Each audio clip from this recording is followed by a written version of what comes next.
স্ত্রীকে বলবেন তুমি আমার সব, তুমি আমার কৈতরী, তুমি আমার টুনটুনি, তুমি আমার ময়না পাখি, তুমি আমার সোনা পাখি। ওই যে কয় কলিজা, তার মানে প্র্যাকটিস চলে ভাষায়। আর কি ডাকেন ভাবিরে, কি ডাকেন বলেন? জান,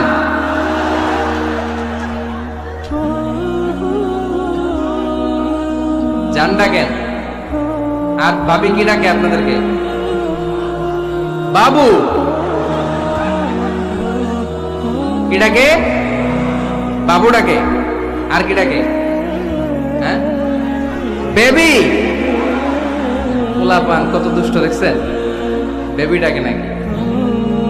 স্বামী স্ত্রীর মধ্যে এই সোহাগপূর্ণ, এই ভালোবাসাপূর্ণ এই ডাকাডাকিতে কোনো গুনাহ নাই, আছে সওয়াব। এগুলো দাম্পত্য জীবনকে সুখময় করে, ঠিক কি না?